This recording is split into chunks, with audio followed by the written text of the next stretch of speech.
Labadiena iš Vilniaus apskrities Adomo Mickevičiaus viešosios bibliotekos. Esu Donata ir šiais metais, kadangi biblioteka švenčia 75 metų jubiliejų, kalbinu kolegas apie bibliotekos ateitį, dabartį ir šiek tiek žvelgiame ir atgal.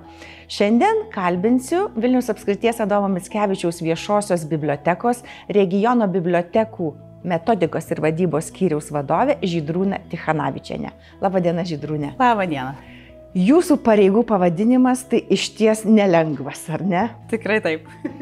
Apie tai, kas yra regionų bibliotekos, pakalbėsime šiek tiek vėliau, bet iš pradžių noriu šiek tiek susipažinti su jumis iš arčiau, kad papasakotumėte, kaip tapote bibliotekininkė.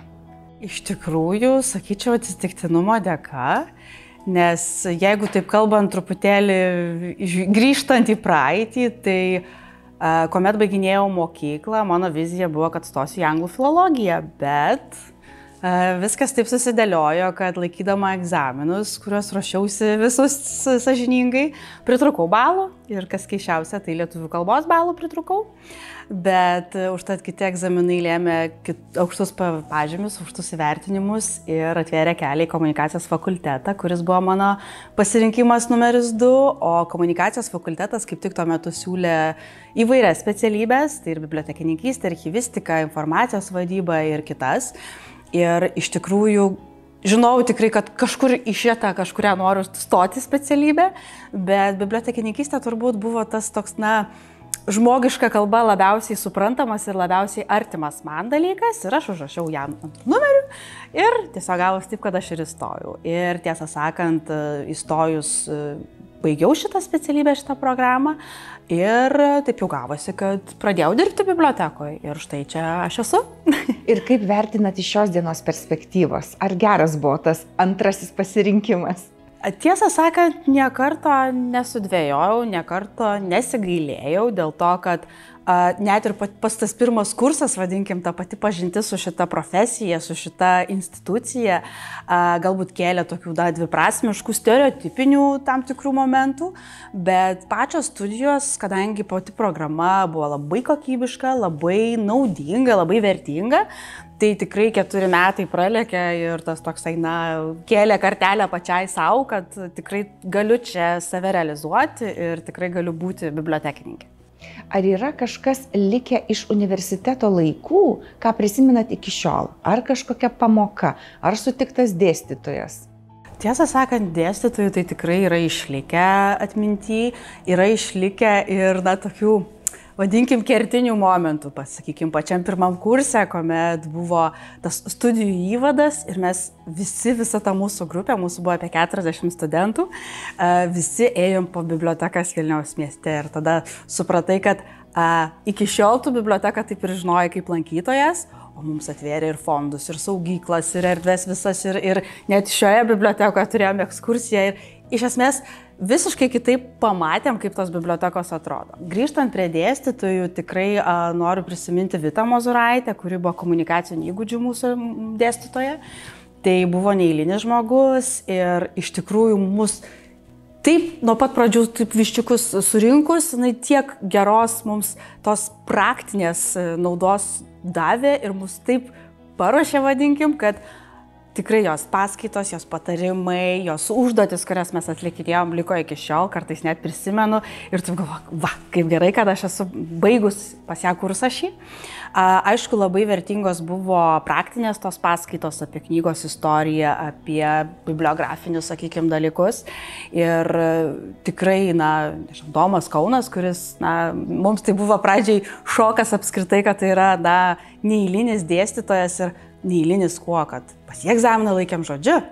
Ir mums tarsi toks šokas, stresas papildomas, bet iš kitos pusės tai buvo labai gilus ir labai platus kontekste kursas, nes mes ne tik apie savo knygos istoriją bendraja prasme, bet susipažinom ir su knygos architektūra ir apskritai su kultūriniu supratimu, kas yra knyga. Ir, tiesą sakant, net nežinau, tų pavardžių buvo tiek nemažas tas rautas ir aš džiaugiuosi, kad baigus studijas ir likus dirbti bibliotekoje, aš su kai kuriais iš mūsų dėstytojų dar ir iki šiol karts nuo karto galiu susitikti ir džiaugtis, kad mes kartu turėjom kažkokią tai pradžią, vadinkim, bibliotekų srity. Tai studijos baigtos, atkeliaujate dirbti į biblioteką. Ar galit prisiminti, kaip atrodė tos pirmosios darbo dienos bibliotekoje? Ar tai buvo ta realybė tokia, kokią jūs įsivaizdavot studijuodama? Tikrai netaip įsivaizdavau, dėl to, kad labai gerai atsimenu savo pradžią, 4 kursas, pradėjau dirbti pavasarį, jau ten ruošiuosi baigiamam darbui, viską, bet iš tikrųjų pradėjau dirbti bibliografijos skyriuje tuo metu buvusiam mūsų bibliotekoje. Ir jaučiuosi truputėlį tokia kaip ir žinanti šį bei tą. Praktiškai šį bei tą taip pat esu išbandžiusi, bet kuomet gavau konkrečias užduotis, supratau, kad anaip tol man dar nepakanka turimos informacijos ir kaip tik tuo metu pradėjau dirbti kaip vadovavo šitam skyriui Zita Tiukšienė, tai jinai mane labai gerai įvedė į bibliografinį, kaip sakant, pasaulį ir iš tikrųjų, greitai pritapau, vadinkim, greitai pagavau savo tuo metu užimamas pareigas ir darbus. Ir iš tikrųjų ėmė dar labiau patikti tai, ką darau. Tai visai, kaip čia, nepaisant to, kad tokie nedrąsūs, negreiti, gal sakykime, nestiprūs, netvirti tie mano žingsniai, bet manau, eigoj, radau ką pritaikyti ir iš mokslų. Sako, darbas ėmė patikti. Tai kuogi patinka tas bibliotekininko darbas? Iš tikrųjų, kadangi per savo darbą šioje bibliotekoje perėjau, vadinkim, skirtingas pozicijas, skirtingas pareigas, tai iš tikrųjų gal tą ir galėčiau pabrėžti, kad tai yra labai įvairūs darbai, labai įvairios užduotys, su kuriomis susiduri. Tikrai galima atrasti savo kūrybišką pusę, galima atrasti savo kaip mokslininko pusę, galima save kaip komunikacijos žmogų atrasti ir panašiai. Ir iš tikrųjų, tai, jog, sakykime, pradėjau bibliografijos skyriuje, mane priartino prie kraštotyros, ko aš iki tol, žinojau, kad tai yra renkama bibliotekose, kad su tuo dirbama, kad tai yra sritis, kuriai skiriamas didelis dėmesys, bet kuomet pats prisilieti prie tos kraštotyros, pajauti savo tą pridėtinę vertę, kad tu turi stiprią, ryškią rolę, renkant kraštotyrą, užtikrinant jos sklaidą ir ne tik. Kuomet tu dirbi su skaitytojais, nes turėjau patirties ir skaitytojų aptarnavime, tu supranti dar kitokią savo rolę, dėl to, kad tu tampi konsultantų, galbūt paprastai tariant, tu tampi draugu, kolega, žmogu, kuris pas tave ateina ir tu su juo megzdamas tam tikrą dialogą, irgi patiri visai kitokius jausmus, visai kitokią perspektyvą ir tu supranti, kad tau malonu, nes taip, tai yra visai malonus užsiėmimas, kuomet ateina pas tave skaitytojas ir tu su kiekvienu skaitytoju gali atrasti visai kitokią patirtį. Ir dabar, sakykime, kuomet aš dirbu su regionu, aš kaip sakant, pajaučiau savo visai kitas savybės, profesinės savybės, kurios taip pat yra labai įdomios. Tai mano kitas klausimas, labai ačiū, kad prie to ir priėjote ir yra. Mūsų biblioteka vadinasi Vilniaus apskrities. Ar galit papasakoti, kas tai yra per bibliotekos modelis ir kuo jisai skiriasi, tarkim, nuo Vilniaus mieste esančių daug mažų bibliotekėlių? Tai iš tikrųjų tas apskrities žodis mūsų bibliotekoje ir padiktuoja tą mūsų išskirtinumą, nes iš tikrųjų, turim bibliotekų įstatymę apibūdintą bibliotekų sistemą, kuria ir yra 5 apskričių bibliotekos. Tai kas tas yra? Tai aišku, tai pats paprasčiausias turbūt paaiškinimas būtų teritorinis. Vienas dalykas tam, kad būtų paprasčiau mūsų Lietuvą padalinti, tai turim Vilniaus vadinamą apskritį, už kurios dar mes turim užkoduotą ir mūsų taip įvardyjama Vilniaus regioną. Tai jeigu paprastai tariant, mūsų ta teritorija, kaip jau sakau, apskritis, kuruoja Vilniaus ir Alytaus apskrityse esančių viešųjų bibliotekų darbą. Labai taip formaliai tariant, esame metodikos centras šioms bibliotekoms, tačiau jeigu žiūrėtume kur kas paprasčiau, tai tarsi esam viešoji biblioteka, bet iš kitos pusės esame ta tokia, kaip aš sakau, didžioji sesė, kolegė, konsultantė, kuratorė, koordinatorė mažesniems savivaldybių viešosioms bibliotekoms. Tai visas tas mūsų darbas, bendradarbiavimas, nes aš tą kartais vadinu tiek bendradarbiavimu, tiek draugystė, tiek partnerystė, paremtas tuo, kad iš principo ten, kur baigėsi ribos mūsų savivaldybių bibliotekų, ribos turiu minty, ar trūksta žinių, ar trūksta kompetencijų, ar trūksta idėjų, ar dar kažkokių kitų minčių. jos kreipiasi į mus. Tada mes galim padėti, mes organizuojame mokymus kolegoms iš savivaldybių bibliotekų, mes dalyvaujame projektuose, mes kartu renkame statistiką, analizuojame, strateguojame, kokios kryptis galėtų būti, sakykime, kitiem metam ar dar kitiem ateinantiem metam ir panašiai.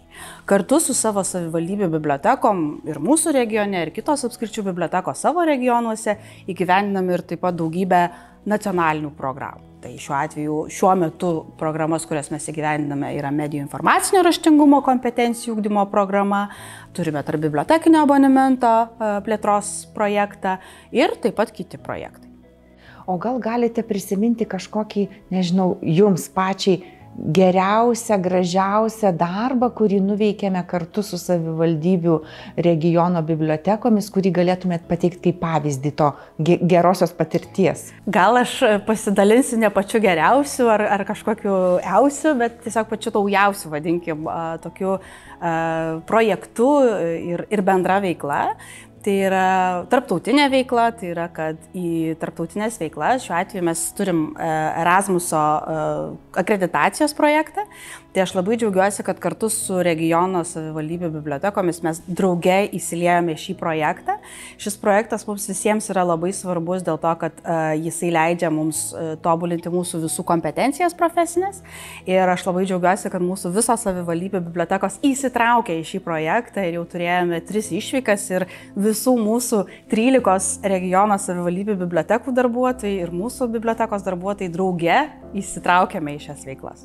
Žydrūnė, ar galite papasakoti, kaip atrodo jūsų eilinė darbo diena? Vakarykštė, pavyzdžiui. Jeigu atvirai, tai tiek vakarykštė, tiek šiandieninė, tiek kitos dienos dažniausiai būna tokios, kur negalėčiau apibūdinti kaip eilinė diena, dėl to, kad nepaisant to, kad aišku, yra kasdieniai darbai, rutininiai darbai, mano kaip vadovės įsipareigojimai ir užduotis tam tikros, kurias aš susiplanuoju ir vadinkim tai susirinkimai, susitikimai, posėdžiai, kažkoks atstovavimas, dalyvavimas ir panašiai.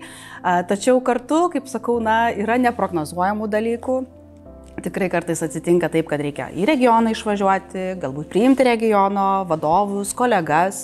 Kartais vykstame vieni pas kitus į kitas apskričių bibliotekas.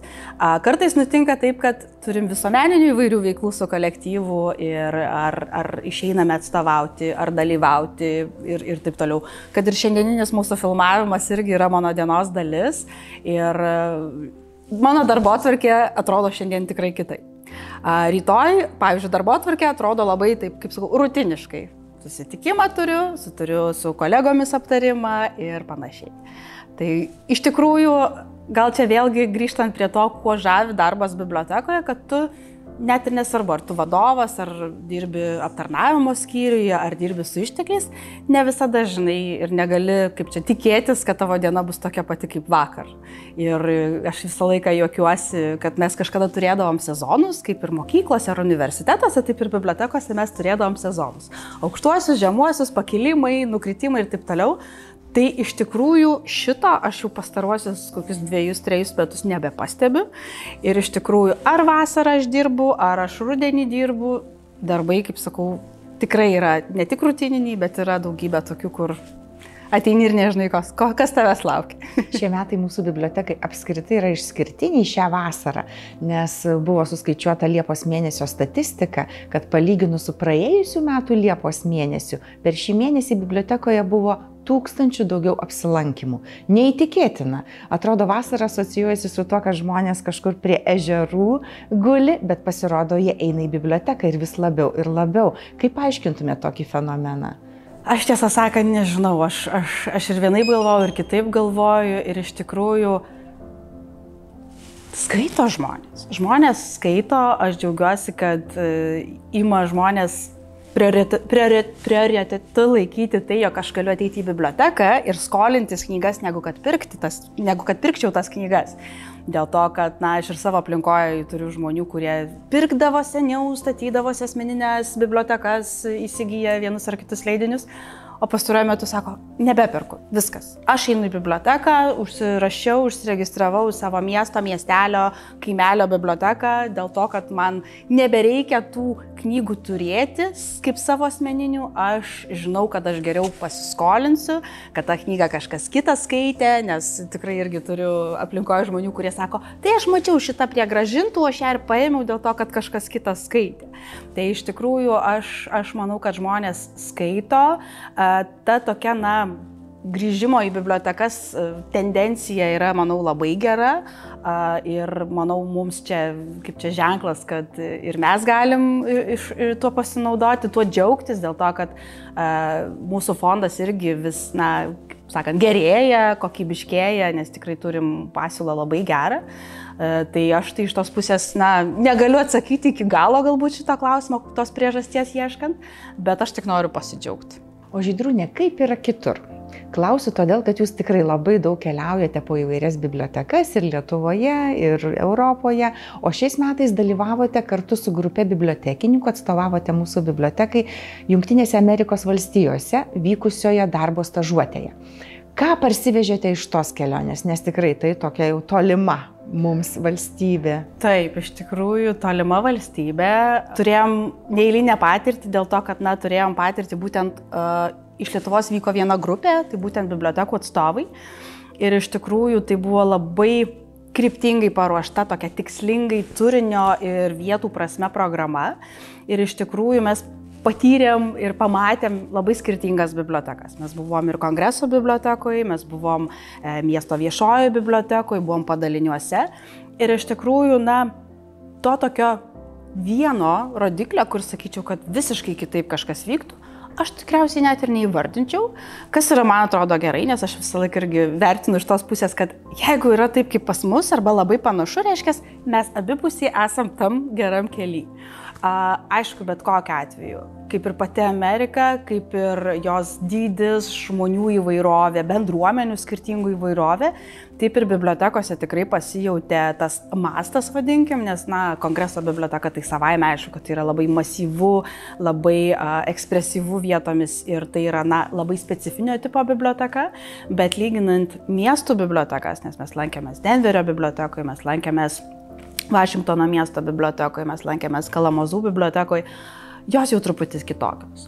Matosi, kur yra mažumos tautinės labiau kaip prioritetas, vadinkim, ta prasme, kad tai yra visai kitas patalpų išdėstymas, visai kitoks užsiėmimų planavimas. Labai daug įvairių yra tokių praktinių mokymų, užsiėmimų, jeigu mes dažniausiai turim kokius medijų raštingumo mokymus ar skaitmeninio raštingumo mokymus ar apskritai edukacijas, pas juos yra labai konkretūs klausimai, kaip ieškotis darbo, ateikit, pasimokykit, kaip susikurti CV atitinkamai, kaip užsiregistruoti, nežinau, į kažkokias tai institucijas, galbūt konkrečią kažkokią programą ateikit, įvalykit ir taip toliau. Ir iš tikrųjų buvo bibliotekų, kur tokia planuotė A4 ir visą savaitę po daug langelių ir, sakykime, matom kokios nors ispanakalbėms anglų kalbos kursai. Paskui kitoms mažumoms kažkokie susibūrimai, neva tai kažkokie kaip knygų klubai, diskusijų klubai ir panašiai. Tai iš tikrųjų, pradedant nuo to, kad kaip ir labai kažko nieko išskirtinio, kur sakyčiau, kad irgi dabar darysim taip, kaip jie tikrai nėra, tačiau tokių momentų, kurie yra padiktuoti jų bendruomenių, tikrai yra. Ir, šiaip iš principo įspūdis tikrai yra geras, dėl to, kad tam tikras programas, kuriuose gyvena bibliotekos, kuriuose mes lankėmės, tai iš tikrųjų sutapo tam tikri mūsų taškai, vadinkim, prioritetai, dėl to, kad Denverio valstijos bibliotekų asociacijoje irgi įgyvendina medijų informacinio raštingumo programą, tai mums tokia, kaip sakant, be to, kad pamatėm, kai ką įvertinti galėjom su kolegomis irgi pasikalbėjom, padiskutavom, tai tiesiog turim irgi labai gerą pavyzdį, kaip jie įgyvendina šitokią programą. O kalbant su kolegomis Amerikoje, ar kalbėjote apie tai, kad ar žmonės pas juos lankosi bibliotekose taip pat kaip ir prieš 5-10 metų, ar yra kažkokių to skaitymo pokyčių tendencijų? Didelių tendencijų, kad keistųsi skaitymo įpročiai tikrai nėra. Tikrai kolegos irgi savotiškai vertina COVID pandemiją kaip tam tikrą lūžį, dėl to, kad labai panašiai kaip ir mūsų bibliotekose, taip ir jų bibliotekose, taip tai buvo lūžis, kuris pakeitė skaitytojus ir jų įpročius. Ir jeigu ir mes kalbam apie tai, kad skaitytojai kai kur pasidarė išrankesni, kažkur užsisakinėja labiau kitokias paslaugas ir panašiai, tai pas juos lygiai tas pats.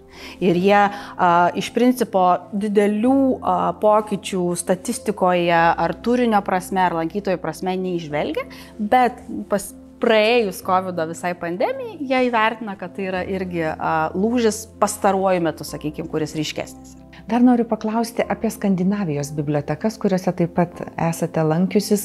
Skandinavus mes dažnai žiūrim kaip į kažkokį pavyzdį, nes jie labai daug dirba su bendruomenėmis, turi daug įvairių tvarumo ir kitų tokių iniciatyvų, kurios mums yra artimos.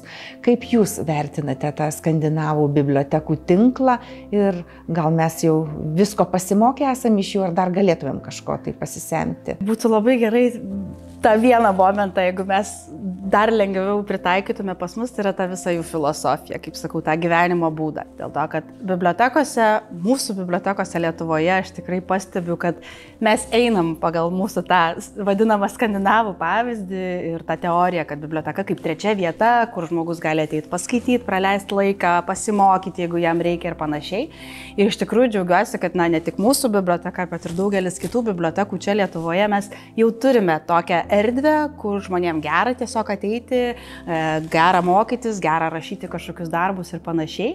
Ir jeigu bandant atsakyti klausimą, ko mums dar reikia, tai iš tikrųjų turbūt kai kuriais atvejais tiesiog reikia labiau to atsipalaidavimo, tokio, paprastumo ir tiek. Nes iš tikrųjų kažkada, dar mokydamasi, kaip išgirdau apie tą biblioteką kaip trečią vietą ir Skandinavus kaip mūsų siekiamą pavyzdį, iki kol pati neapsilankiau pirmose bibliotekose Suomijoje, Švedijoje, tai aš kažkaip įsivaizdavau, kad mums ten dar labai toli iki to eiti. Iš tikrųjų pamačiau, kad mes jau irgi esam tam kely.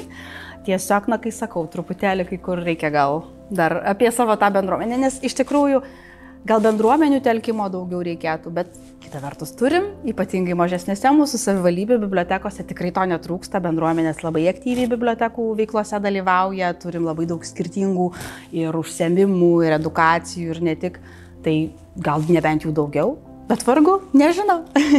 Žydrūnė, jeigu reikėtų išvardinti 3 priežastis, kodėl verta ateiti į biblioteką, kokios jos būtų? 3 priežastis? Gerų knygų. Gražių erdvių pamatyti. Ir šiaip pasižiūrėti, kas ta biblioteka yra, išdrįsti užeiti į biblioteką.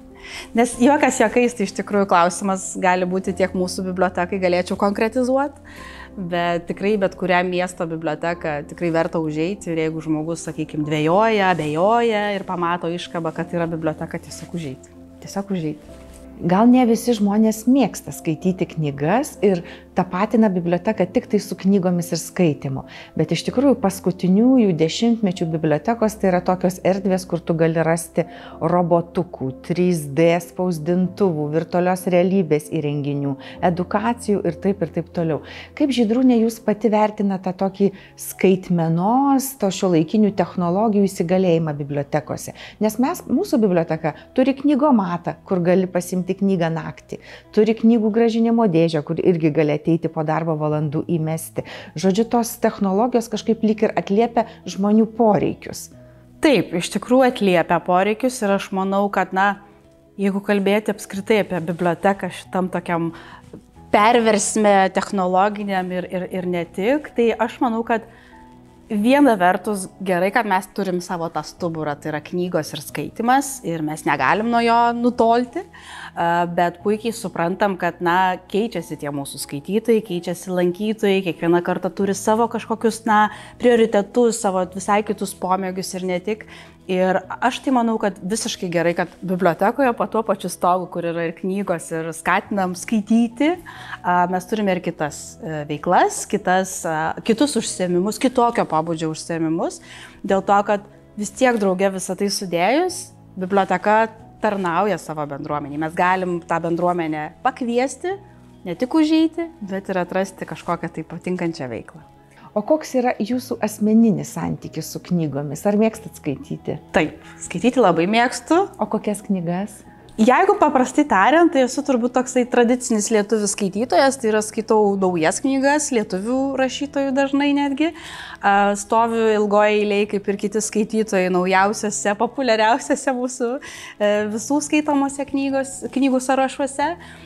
Iš tikrųjų, šiaip mėgstu įvairią literatūrą, dažniausiai renkuosi, aišku, kokią nors detektyvinę, trilerius kartais mėgstu paskaityti, kartais ateina metas, kaip norisi ko nors labai saldaus, tada imu kokią romaną visiškai saldų, bet iš tikrųjų mėgstu skaityti ir biografinės, autobiografinės knygas, istorinės knygas. Tai daugiau mažiau tiek.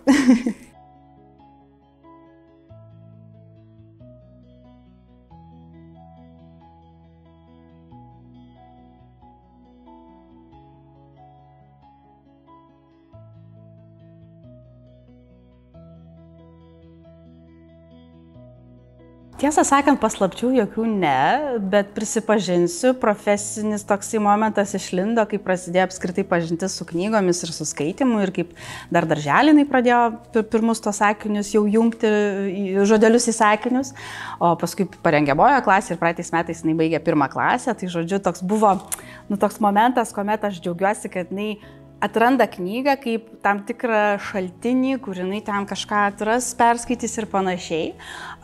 Kadangi šių metų vasara pirmoji buvo, kur jinai turėjo jau kaip užduoti perskaityti tam tikras knygas, pastebėjau tam tikrus tokius ženklus, kuriuos, aš kaip suprantu, visi turbūt tėvai pirmokų ar antrokų ar apskritai pradinukų turbūt pastebi.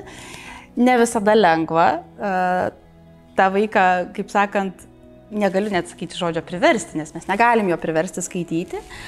Mano tikslas, kalbantis su dukra, dėl to, kad įveiktos buvo, kaip sakant, 3 knygos, kurių reikėjo, bet iš principo, kalbantis su ja, pagrindinis mano tikslas buvo įrodyti jai, kad jinai, tiksliau neįrodyti, bet kad jinai pati suprastų, kad knygoje slepiasi tam tikra informacija, kurią jinai tik tais pati gali atrasti ir savai perskaičius, ir savai supratus ir panašiai. Tai iš tikrųjų skaito mano vaikas, džiaugiuosi, kad skaito, bet tam tikri iššūkiai yra.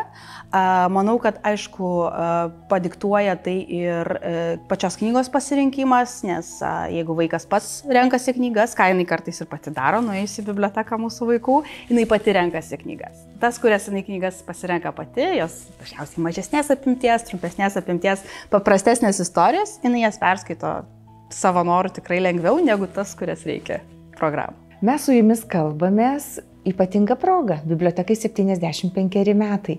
Kiek metų jūs Žydrūne dirbate joje? 15. Irgi šioks toks jubiliejus. Taip, tikrai taip. Ko norėtumėte palinkėti ir skaitytojams, ir čia dirbantiems žmonėms, ir pati savo? Iš tikrųjų, pačiai bibliotekai, kolektyvui ir kolegom vieni kitiem norėčiau palinkėti to tokio bendrumo, kūrybiškumo, atkaklumo kai kuriais galbūt atvejais, bet iš tikrųjų ir toliau eiti gerą linkme, dėl to, kad einame tikrai gerą linkme mūsų biblioteka ir tai kaip pati Donata sakai apie statistiką augančią skaitytojų, manau mes galim tuo didžiuotis, kad atranda mus skaitytojai ir, kaip sakau, eiti tą linkme. Skaitytojams linkiu čia ir toliau lankytis, atrasti visus reikiamus atsakymus į jų klausimus, atrasti knygas, vienas ar kitas, ar tyčia ar netyčia apsilankius bibliotekoje. Taip pat aktyviai dalyvauti įvairiose kitose veiklose, kurių pas mus tikrai netrūksta. Ir dar aš noriu palinkėjimą specialų tiem, kurie nėra mūsų skaitytojai, užeiti, išdrįsti, pažiūrėti, galbūt ekskursijai po erdves, galbūt tiesiog pasivaikščioti turint 5 minutės pietų pertraukos metu, o galbūt šiaip tiesiog praėjus kiemelyje ateiti, pažiūrėti ir galbūt tapti skaitytojais. Ačiū. Šiandien kalbėjome su Vilniaus apskrities Adomo Mickevičiaus viešosios bibliotekos regiono bibliotekų metodikos ir vadybos skyriaus vadove Žydrūne Tichanavičiene. Ačiū, geros dienos.